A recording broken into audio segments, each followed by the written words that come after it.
stima tutakayofikisha kwa nyumba ya wananchi. Hawa vijana tuwapange na ajira, na wale wengine wote tuhakikishe ya kwamba tuna madawa katika mahospitali yetu. Na ndio mimi nataka niwaulize viongozi, let us unite so that we can have a plan and we can prosecute the agenda for the transformation of our nation. Matters 2027 will come and the people of Kenya will decide. For now, we must focus on making sure that we deliver on the commitments that we made. And I want to promise the people of Kenya that this administration, under my leadership, is going to focus on the transformation of Kenya, making sure that our teachers are in school, our children are being taught, our farmers have the support they need. We build roads, we connect electricity, we connect water, transform our nation. That is what is important for every Kenyan, irrespective of their tribe, irrespective of the region they come from, irrespective of the religion they profess, irrespective of any other consideration. And that is why we must work together as leaders and as a nation. Na mimi nataka niwatahadharishe, upande ule mwingine ni watu hawana mpango, hawana sera, hawana ideas, hawana chochote. Ati mpango yao yote ni vile watagawanya wa Kenya. Kama hawasemi mambo ya ukabila, wanasema mambo ya sijui dini. Kama hawasemi mambo ya dini, wanasema sijui nani wa kutoka mulima, nani wa kutoka bonde, nani wa kutoka bara, nani wa kutoka ziwa, nani wa kutoka wapi. Kama hawafanyi hiyo, wanasema nani yako na kazi, nani hana kazi, nani yako na payslip, nani hana payslip.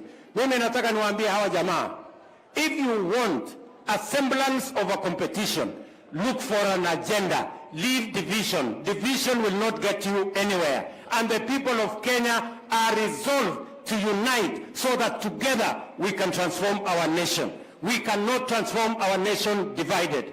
We will transform our nation united. And that is why we are united as a people of Kenya. Watu wa Mandera, munasema tuungane ama tutengane? Tuungane ama tutengane Mandera? Wale wanasema tuungane nione kwa mkono, wale wanasema tuungane. Tuko pamoja? Tuko pamoja?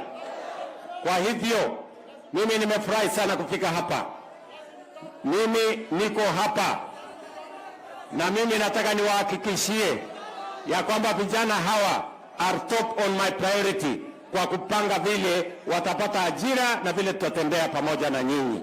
Mandera, asanteni sana, na wapenda sana, na watakia baraka ya Mungu, na tutakutana hapo mbeleni. Thank you very much and may the good Lord bless all of you. Thank you. Asante sana.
Tungane ama tutengane, that is the President of the Republic of Kenya, William Ruto, when he was having that press over there, and he was discussing with the Mandera people on what is going to happen in 2027.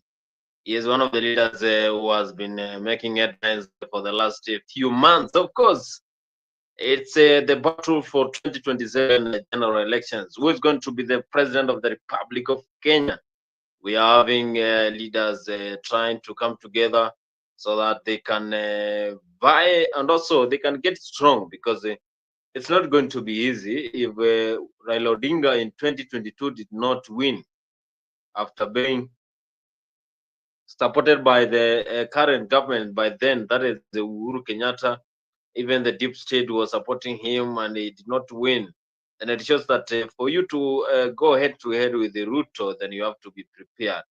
But they said that it was those friends, close friends of William Ruto, are the one who were very sharp. But when it comes to Raila, they said that Raila was not sharp. Raila was just an idol, and those guys who are very close to him did not have the best strategy for winning 2022 general election. But now we're having leaders now coming together. We're having a lot of people coming together so that they can win 2027. Of course, they want to win because they are saying that the current government has failed terribly, that the current government is not working for the people of Kenya. That's why they want to make a change. They want, after we got the independence, we have not seen, after we got independence, we have not seen president serving for first term. But now they're saying they want to make President William Ruto to be the first president to serve for first term, and then he goes. But the question is, do you think that they will make it? Do you think that they will make President Ruto to just serve for 5 years and then go home? Again, you hear him saying that he wants to make Kenya a great nation. He is also following up. I was following yesterday. That is yesterday, the day before yesterday. The William Ruto was in charge, whereby he offered more than 20 million in Roy Sample. Also, we saw how he is confusing his own remarks. That is when he said we should not, the leaders should stop giving to the church, because showing that they are bragging. And again, he said he is a product of giving. Also, he said that he has been following up what is happening. The opposition, the likes of Gachagua, they are dividing the nation. They are saying that we should stop this tribalism. They are saying mountain must be protected. And also, they are rotating against tribalism, also rotating against division, and trying to divide the entire country. That is what President is addressing them. They should stop that. But now, when you focus with what is happening currently, then you know that some of the leaders, they have started this campaign for 2027, and they are ready to clinch the presidency in 2027, looking forward to seeing what is happening for the next 2 years, because we are now in the year 2025. By next year, we shall be having 2026, and then the year of general elections. The campaigns are going to be hot. We have seen the Gen Z leaders, the likes of Morara, Kebaso. We have seen Kalonzo Musyoka, Karua, and also Gachagua now coming together. They have started to merge as they prepare for 2027. They are ready to win 2027. That is what they are saying. They want to win 2027. But all those are presidential aspirants. Karua, Kalonzo. You have seen even Morara, Kebaso, Gachagua. I have seen a lot of leaders merging over there, and it's like they want to win 2027. Just asking, do you think that they can make William Ruto to be the first president to serve for first term only and just exit? And are you sure that because it's going to be tough, a president to give those? I saw what happened in Kasarani, giving those powers. That if you have not even exhausted your terms, then it's not going to be easy. But it's going to be determined by the Kenyans who are going to vote in 2027 general elections. Don't forget the Gen Z. The Gen Z, they are not going to sleep, because it is here in Africa 24 when we had a lot of people saying during the elections, when we have rains, the Gen Z will not wake up to go and vote.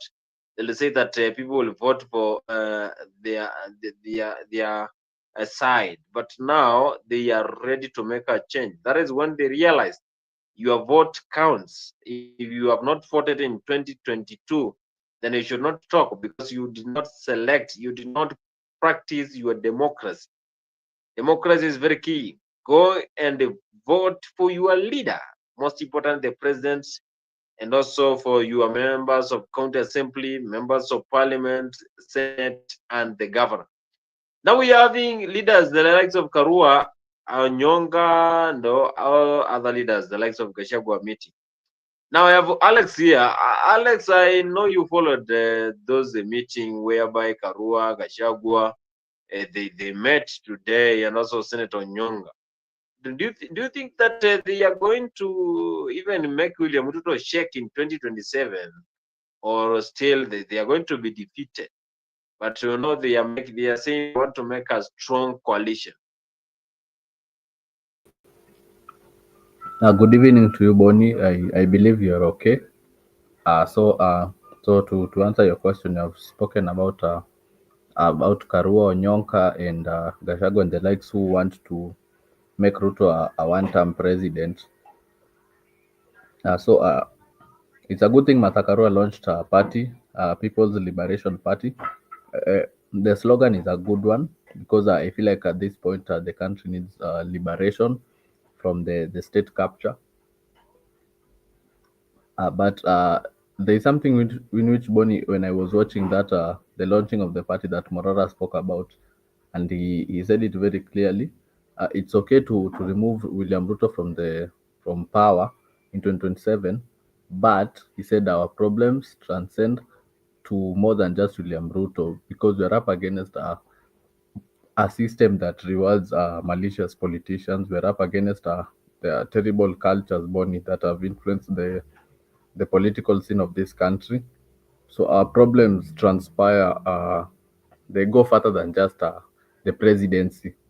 Because if you look at Bonnie, the system in Kenya is very wrong. That's why you find the people of Kiambu, they moved from Kabogo, who we can say is a thief, to Waititu, who is another thief. So you see, if we still have that system, we will remove William Ruto and we'll put in another thief. So that's the system in which we should be aiming to remove from our political scene. But if you ask me, Bonnie, if Martha Karua wins the presidency in 2027, then for me, Bonnie, I feel like the country is in safe hands. And so we'll have the first female president, and also we'll have somebody whom we see Bonnie can uphold integrity, and somebody who also can lead us per the constitution and respect it. And the good thing about her party, which is the People's Liberation Party, is that it has term limits. If you, let's say, if you have run for presidency in 10 years, you're not allowed to run again for presidency. If you have run, let's say, Bonnie, for for the MP for 10 years, you're not allowed to run again. So you keep on going higher. And I think those are very good party policies that Matakaru has laid down. So if I see her in power, Bonnie, I believe Matakarwa can even supersede the men who have had the opportunity to lead this country. So the bad thing now we have with Mata is she's not good at mobilizing crowds. She might be good at leading, delivering, and ensuring Kenyans from all parts of the country are served. But she's not good at mobilizing people. That's where people like Gachagua come in because Gachagua is good at mobilizing the citizens. But I want Kenyans to reach a point whereby it doesn't really matter if a leader is good at mobilizing citizens or not. We look at the policies, and we stop this cancel culture that I always see on X, where whenever a leader is fronted, you find people find something to fault him or her.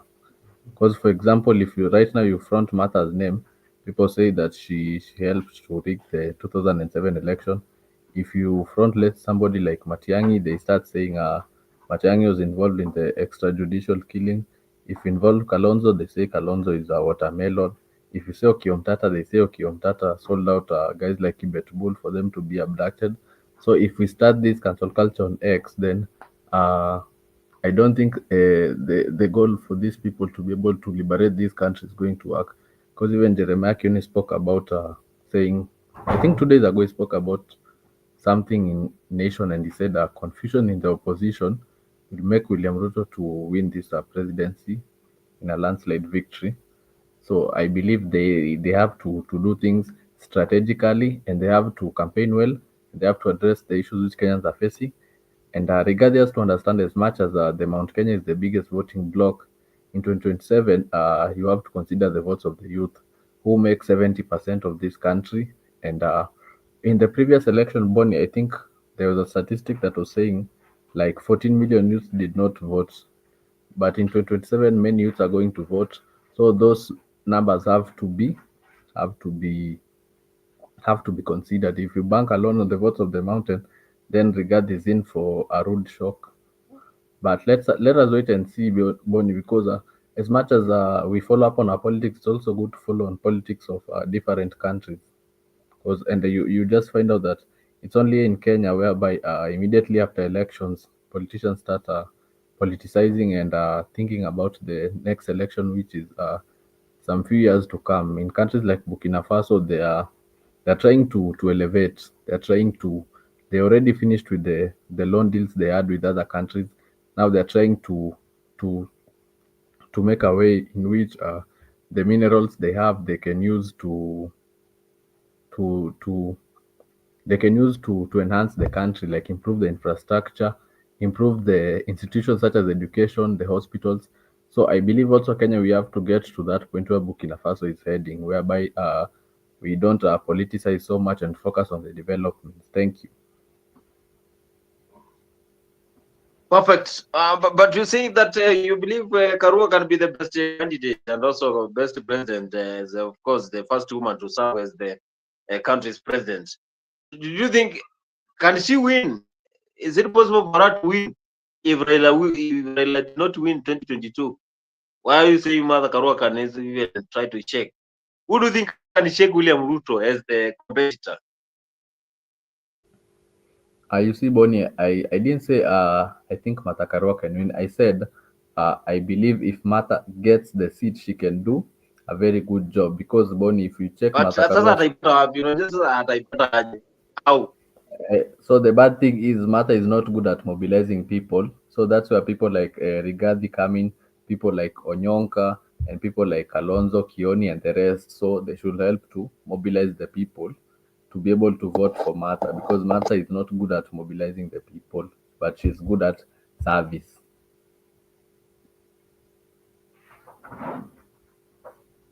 Now they joined Kalonzo. Kalonzo joined over there. You know, Kalonzo also want to be the president. We see Onyonka there. You see Matiang'i still will be there. Morara Kebaso still will be there. Who out of them you think that Martha Karua can be the only candidate, or if we have Gachagua, we have Martha Karua, we have Morara Kebaso, we have Senator Onyonka there. Of course, Jeremiah Kioni might join them.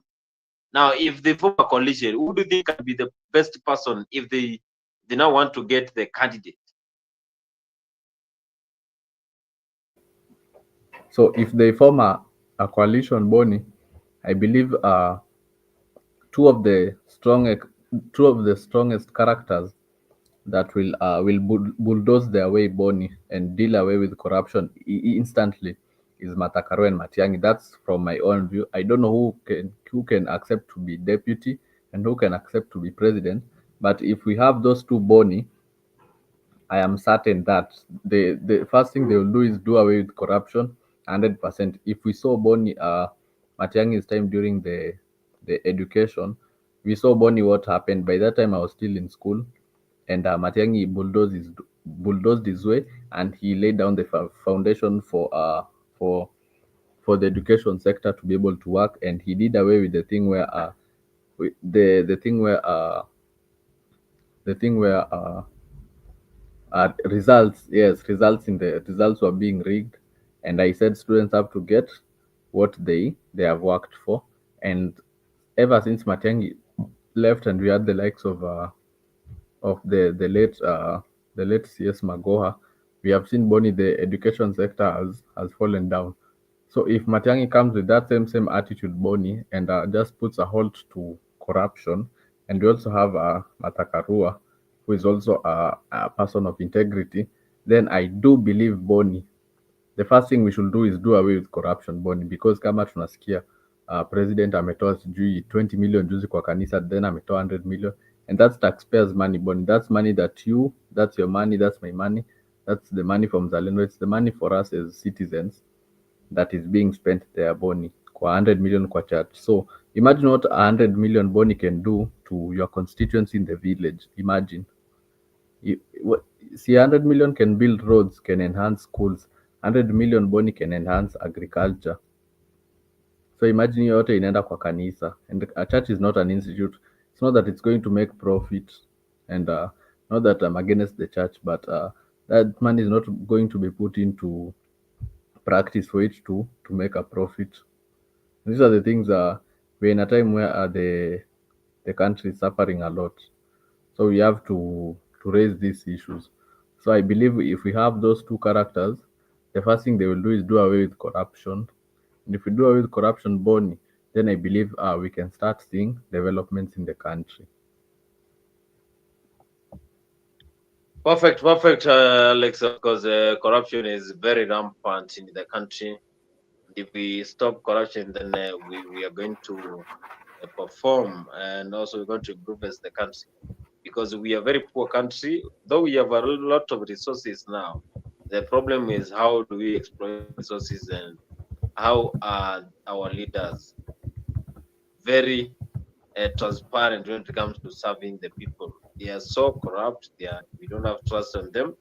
But Gachagua is saying he will expose anything that has been hidden when it comes to this government.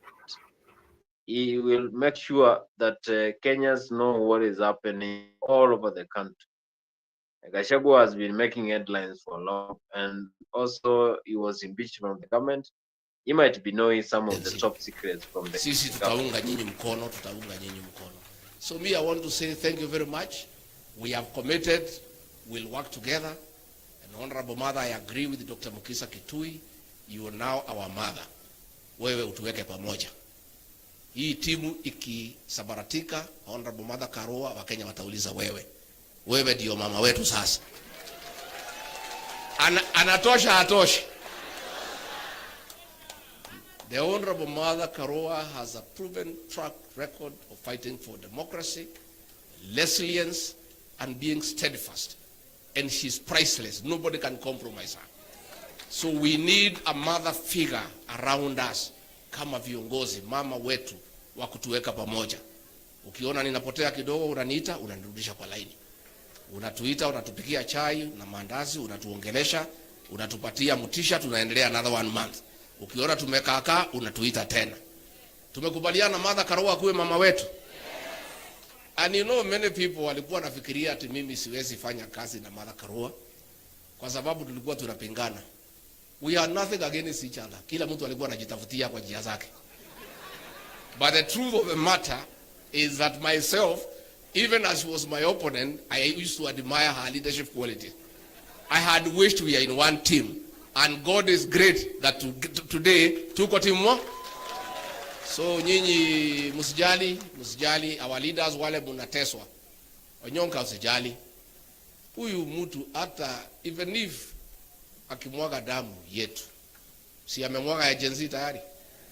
The blood that he'll shed will just water the tree of liberation. And for a seed to germinate, it has to die.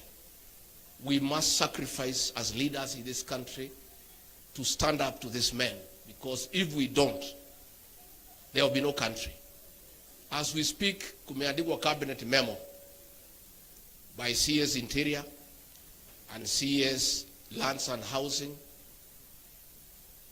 of getting all prison land, mashamba yote ya prison imeuziwa investors under the guise of affordable housing.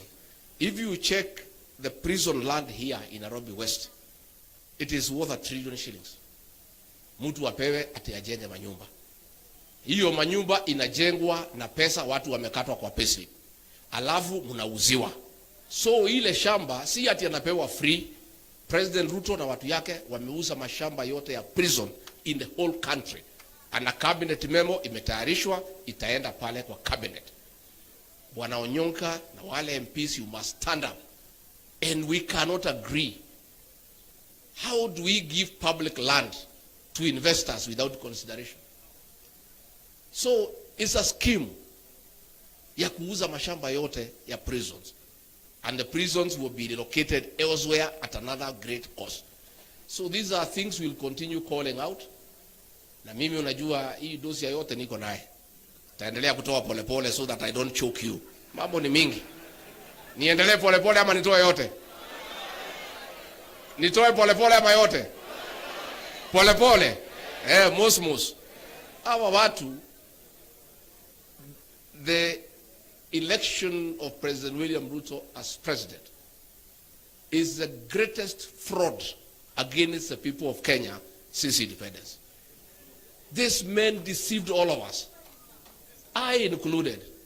Sometimes I sit at night, I feel very foolish because I didn't see him through. You know, alikuwa anakuja kwangu nyumbani, tunakaa mpaka saa 7, anatudanganya, tuna escort yeye na Pastor Docas. Pastor Docas I think alikuwa na thamiri. Ananiuliza, do you know this man well? Namwambia hii mtu mimi namjua. Are you sure? Namwambia ndio. It's a fraud. And we'll tell it to the people of Kenya. Msijali. Wa Kenya watajua huyu jamaa ni nani. Na tutapiga kura sawa sawa. Bora hii timu ikae pamoja. And he'll call everybody. Hata hii mzee yetu Tinga atamgonga. Hiyo mzee atamchanganya, wewe utaona. Na aliniambia hii mzee wachia mimi. Siku alikuwa anataka kwenda EU, nikamuuliza agenda yako na hii mzee ni gani? Anasema acha hii mzee nitapanga yeye. Hii mzee nitapanga yeye kidogo peleke EU nini nichukue ODM, and I can see it is happening. So wewe bwana Tinga, you are listening to people who have experience with that man. So when mzee wetu na uliumia, we want to give you a small tip. Huyo mtu achana naye. Mkimalizana utakuja hapo nalia vile sisi tunalia. We know him. Now, that is exactly what will happen. So mimi nashukuru sana, and our leaders msiogope. Wale akina Koimburi mnashikwa, hizi jela zinatengenezewa wanaume na wanawake. Mimi kila siku ati wanapanga kunishika. Mimi nasema hata nikishikwa, cells za siku hizi ni ya mawe na iko na choo ya ndani. Pahali nilizaliwa ni pahali ya matope. Cell is an improvement to where I was born. So there's no problem. There's no problem. There's no problem. Juzi nimekuwa pale Meru, nimesema muachane na huyu, if you don't this will happen. Sisi tutaunga nyinyi mkono, So me I want to Zee anasema pale Gachagua, of course he is ready for everything, and he is aware they want to arrest him, but now he is trying to say he will pinpoint everything that concerns the government because and he understands what is happening. You can even hear Gachagua saying that he allows Mother Karua, and he is ready for Mother Karua to be the mother of that coalition. Does it mean that Karua, of course, Gachagua is saying that I admired Mother Karua leadership skills when he was fighting Kenya Kwanza government, because you know, even during the 2022 campaigns whereby she was the running mate of Raila, they were having those differences, but now he is ready for working together with Karua. Atakuwa kwa serikali kweli, atafaulu kuingia kwa DEB 2027.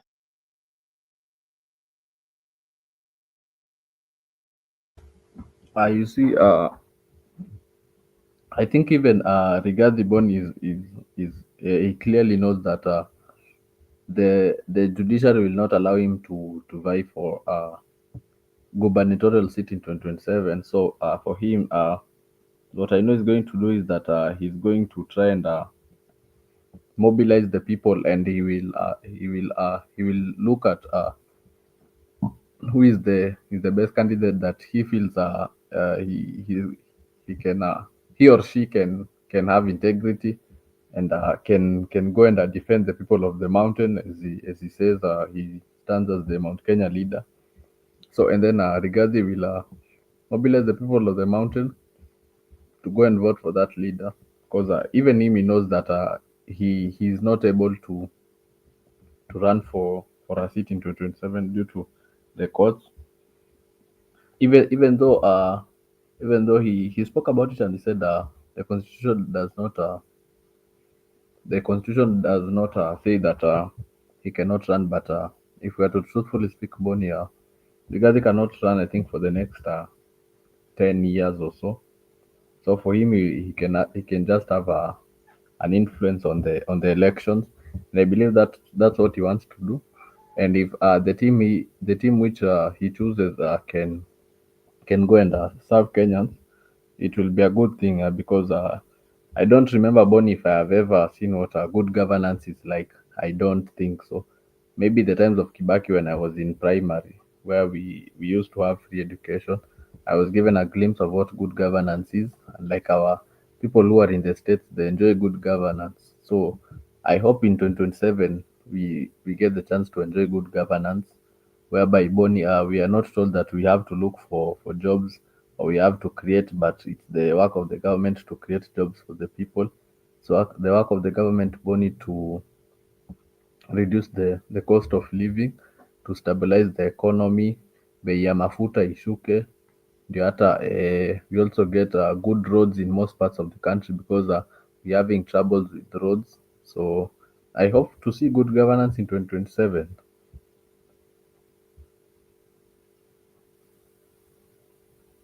2027, Mother Karua, good governance. Yes, we hope that things are going to be okay in 2027. And we know is the taxman, Get a new leader, Sakayo, because he has been oppressing people with oppressive taxes. But let us have a country that has tolerance. Those who wish to support him, it is their right. But do leave us alone also to unite and support one another. You had me telling my people not to introduce themselves with the name of the party you have known. I have been leader of DAP-Kenya, but we have rebranded. We will be launching our brand soon, next month. Or are we already in? Yeah, next month of February. And the name is People's Liberation Party, PLP. Na musifikiria tume-apply jana. We applied for those names in May of last year, long before there were the protests. But the process is just becoming complete. I know I have heard my brother is likely also to be launching, but I'm inviting you all. PLP ni nyumba kubwa. Mukisikia mnataka kuingia, njooni tutembee.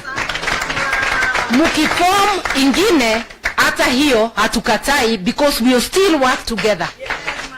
Vile tuko hapa, kila mtu ako na dini yake, lakini zote tuko hapa. Hata chama tunaweza kuwa many political parties, but all marching to the same direction. And I know many of us have said, I also said that I will be vying for presidency, not for another seat. But this time round, we want to say the nation is greater than any of our ambitions. Allow me to grow my ambition for presidency and to grow my brand. Let my brother somewhere else grow their brand. Let everybody grow their brand. But we must know at the back of our minds that as we near that time, we will come together and get one flag bearer. Because if we really want to liberate Kenya, Kenya has to be bigger than any one of us. Siyo ni kweli? Maneno mingi tugaga sira mwingi ni wotho ni ugikatia. Neno ni ndugu turanyitithania tondu gikuyu ugaga ndugu ni ndui ni makinya. Tuyaba kuthondeka urata witu norata uyu tukurimira ati no binya urigiaga ni twanyitanira na tondu ni mwona twi abandu ingi tukuthondeka nginya kwagire na mundu gukwiraga ati andu aya me aba no makirima ni wona na secretary general wakwa ni mundu umite kuraya twina andu nginya vihiga ndirona guku. So here we are a small sample of the nation of Kenya and we are ready to march together as Kenyans. Once again, Your Excellency and Pastor Dorcas and the entire entourage, thank you so much. And thank you, Elder Gacheri. Nagekuwa Elder etagwo atia? Tandikania hii. O ni muthuri wa kiama.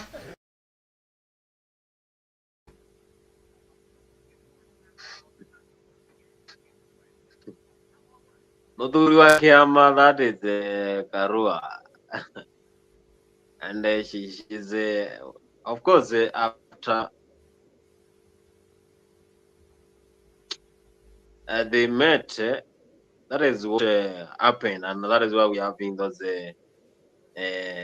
meetings being happening anyhow. But anyway, Karua has been one of the loyal followers of Kibaki, of course. I remember that time when we had the DAP-Kenya.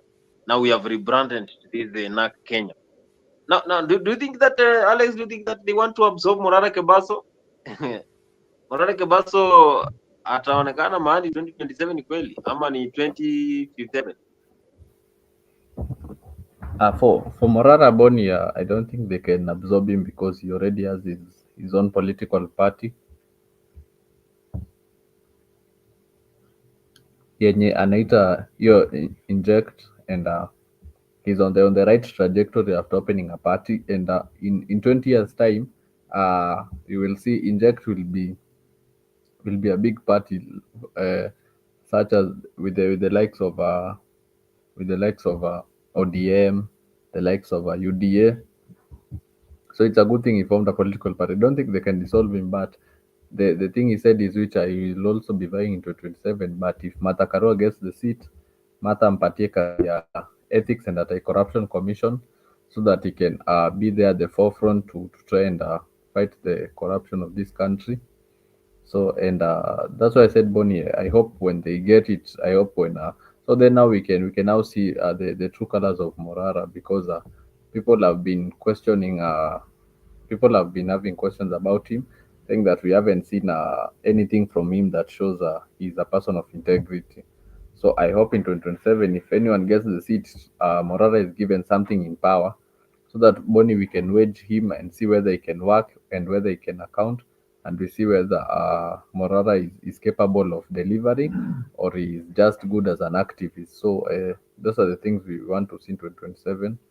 So, but for presidency, I don't think Morara is so popular to be able to win the election, because even where he's from there in Kisii, there are many people who don't even know who Morara Kebaso is.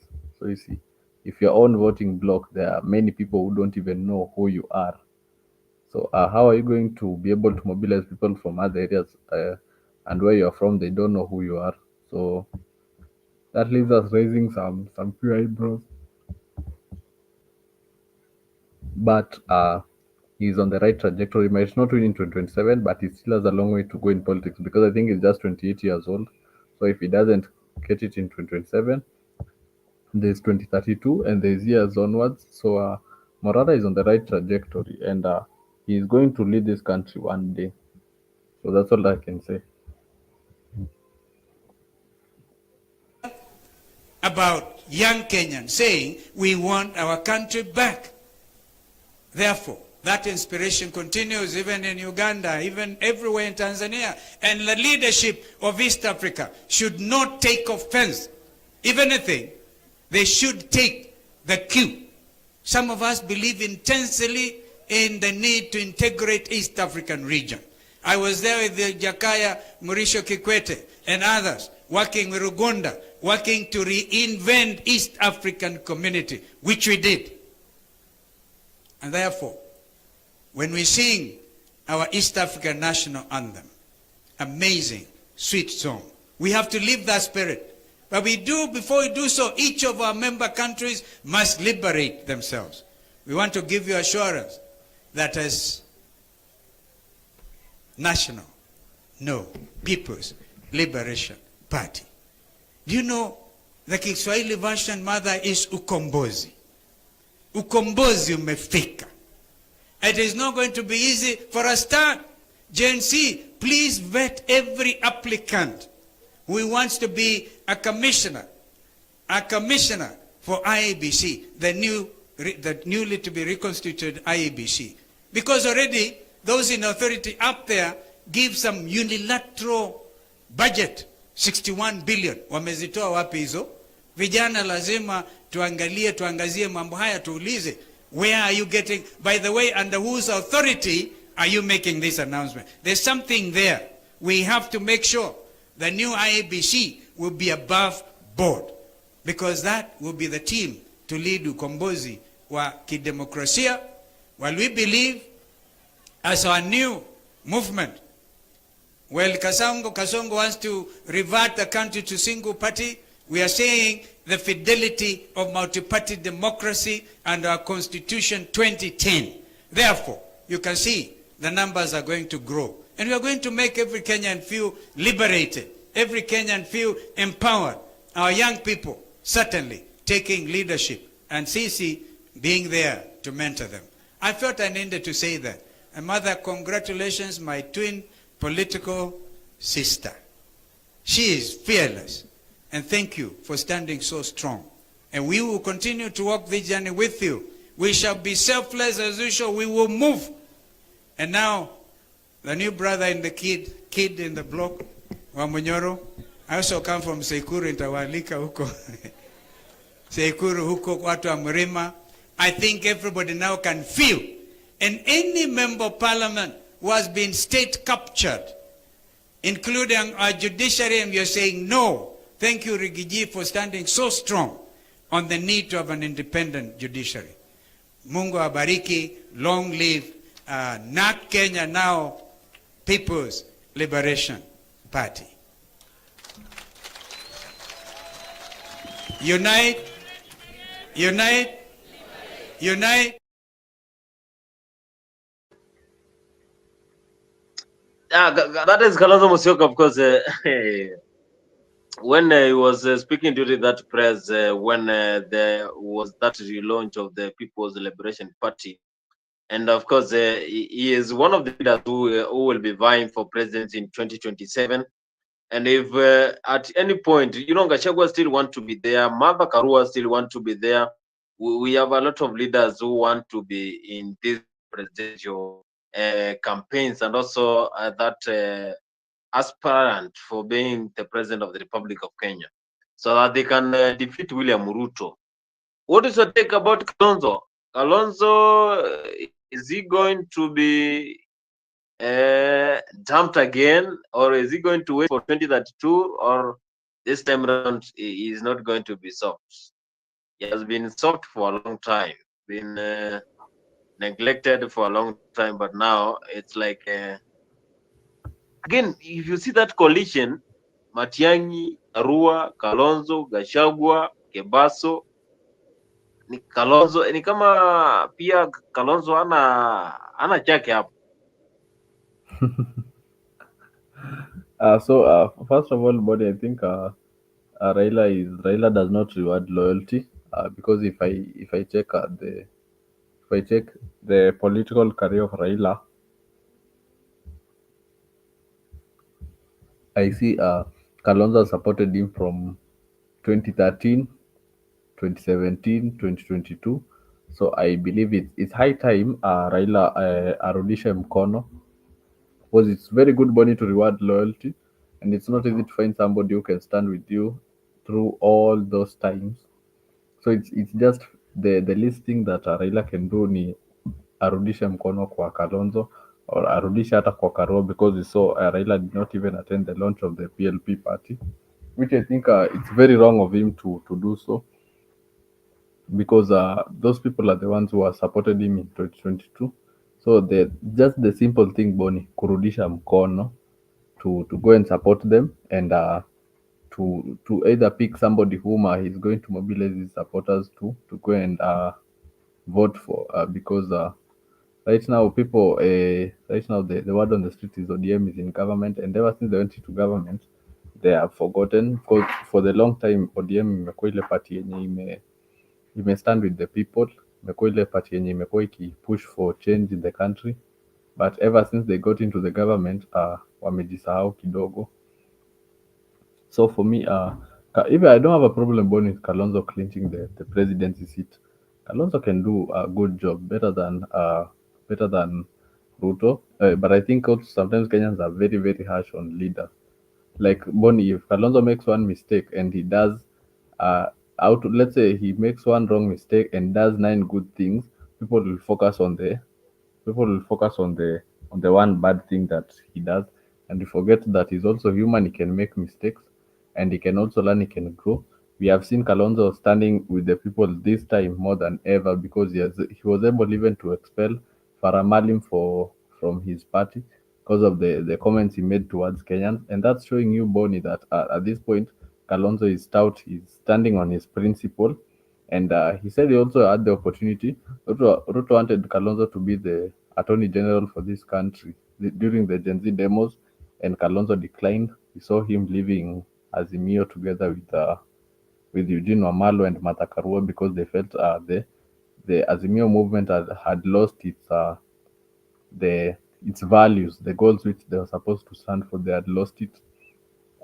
So I believe Bonnie Kalonzo stood with the people. So if the people also choose to stand with him, it will be a good thing, because so that we can see whether he can. But one thing I'm sure is Kalonzo can serve 2 times better than the president that we have. So him being given the seat, no problem. Kalonzo can do a good job, provided he's surrounded with the right people on his side, like the coalition which you have seen with the likes of Karua, likes of Onyonka and the rest, so that we have our people who are defending us from inside, si kutoka upande wa nje. So yeah, that's what I can say. But Kalonzo was told by Opiyo and I to leave them alone. Opiyo and I said that Kalonzo should leave them alone now. It is that time now he focused on his own, that they're not going to support him. And those are the close members of Raila Odinga, and they are in the broad government. They told him that we are not going to support him, so you leave us alone. It is that time you stop even following us and also trying to say we give you that support. Because he has been so close to Raila that they know you want to get that support. The likes of Wandai, Joe, and also you saw yesterday, we saw how Raila joined other leaders from the coastal region, because they're still trying to find the next step of Raila Odinga. Is he going to join the government completely, or is going to be in the ballot in 2027? But now, as Gachagua said, Raila akiambia Ruto amlambe saa hii kwa miguu atamlamba. Is this true? For right now, this version of Raila that we are seeing, Bonnie, is a different version that we have never seen before. So I don't know even what to expect from him. He comes 2 days, he condemns Shah, then he goes 2 days again later and chooses to support the government, saying that he's working with the President Ruto. We are hearing rumors, Bonnie zinasema Baba will be the prime minister, so that he can become now fully in government. So I don't know what to expect from this version of Raila Odinga. That's why hata sina la kwamba, but Opiyo and I is wrong for him to say that it's wrong that Kalonzo should stop following them. This is somebody born who was supported their party leader from 2013, more than 10 years he has supported Raila. The least you can do is just to show some gratitude, have some respect, and you reciprocate, unarudisha mkono ile, you show some support. Because you see, right now they might be feeling like they are so much in power, but yet they forget the reason why ODM lost the election in 2022. Even Safina said it in Spice, is because they chose to align with the previous regime, the one for Kenyatta, and that regime was the one which Kenyans were very bitter at. And on the other hand, Ruto was addressing the issues which Kenyans were facing, and that's why people saw him as an option who can lead this country. And that's why people are very furious at him, because they're feeling like he lied to them and he betrayed them. So I think the people in ODM are so much power has gotten into their head, so now they feel like they're way above. But if they choose not to stand with the people and to align with this regime, Boni, I believe ODM will make a lot of losses, and they will regret it.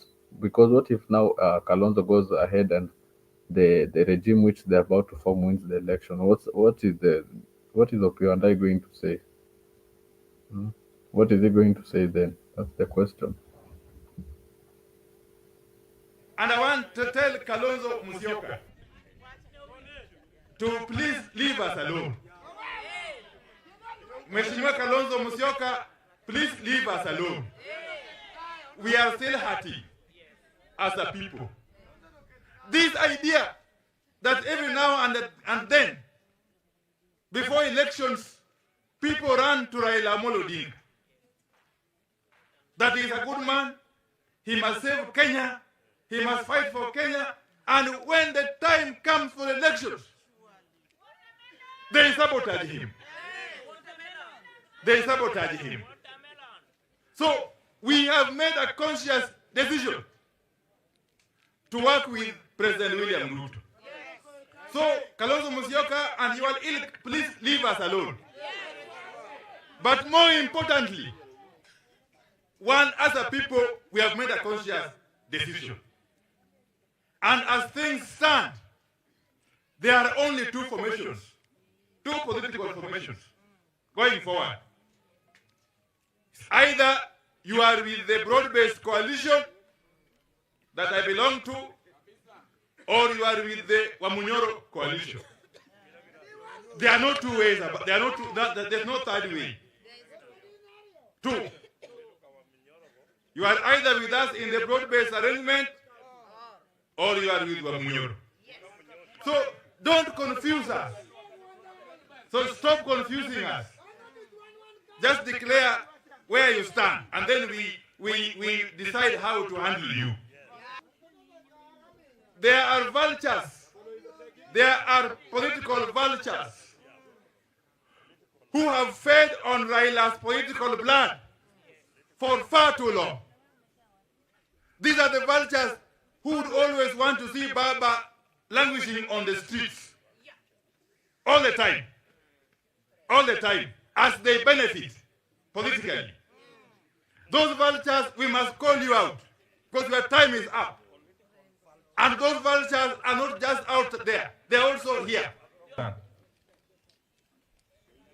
Hii mradi ya Sirandu imetugharimu shilingi karibu milioni 12. Na itawezesha customers karibu 105 na zaidi kuunganishwa kwa stima. Na hii ni hatua nzuri sana. Na hii kazi tunaifanya katika nchi zote. Tunaifanya katika kila pembe ya nchi. The only two things that can happen. Netwale kadirado waitu. Hiyo pesa ni ala. Huyo watu ndio alisimamia vijana wetu wa Gen Z, akasimamia wakauawa. Ako na damu ya watoto wa Gen Z. Alafu wamesanya pesa na magunia. Anaita wa Meru na kuwahonga na kudanganya nyinyi ati mupeane priority. Ni uongo, si uongo? Tena kama unataka kuongea na watu ya Meru, kuja Meru, ita mkutano kama hii, udanganya wa Meru, alafu watakuonesha nini Meru na kuanga. Unajua tunataka watu waheshimu watu, tuheshimiane. Let us respect each other. These Meru people have been taken for granted for too long. It must come to an end. Hii maneno kama sasa rais amepanga kufukuza Justice Martha Koome.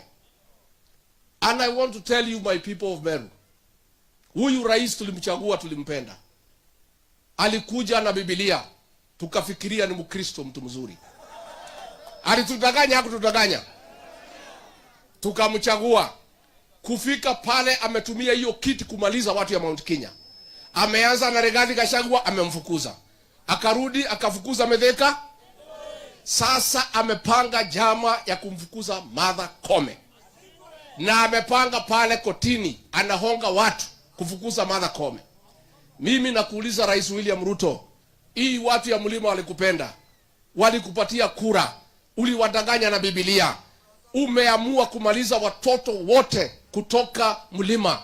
Kiongozi yeyote ambaye hako na msimamo, umetupangia jama ya kutufukuza katika serikali katika Kenya. Na anataka akifukuza hii watu amalize biashara zote za watu ya mlima Kenya. Lakini mimi nakuambia rais, ukifukuza Martha Koome usikanyange hapa Meru.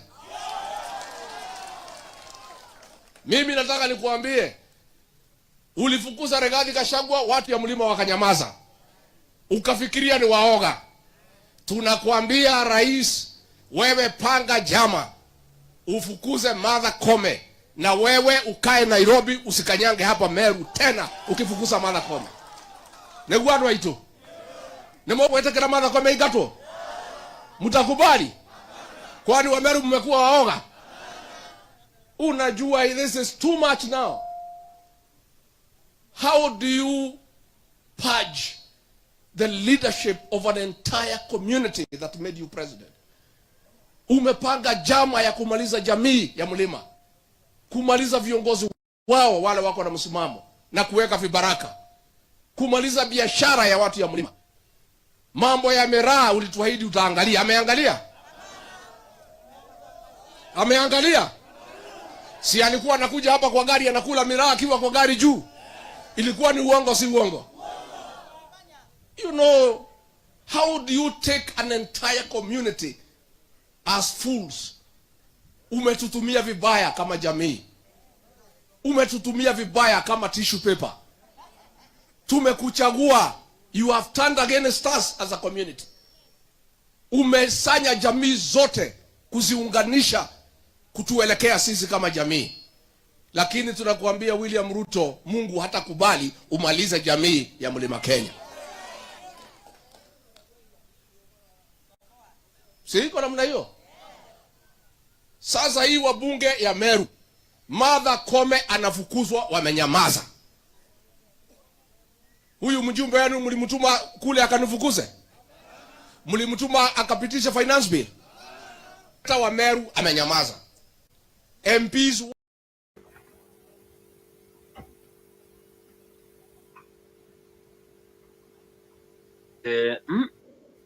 speaking with a lot of, I don't think whether it's anger issues or he is being a political warrior.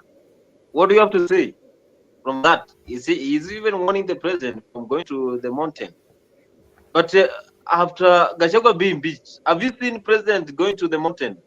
He used to go to Meru, Embu, used to go to Laikipia, those parts of the mountain. Have you seen president going to those areas? Or does it even make you feel that president also feel that he did a mistake by impeaching Gachagua? Anaongopa pia. First of all, Boni, I saw Musalia made a joke and he said that Rigathi is like that one bitter ex.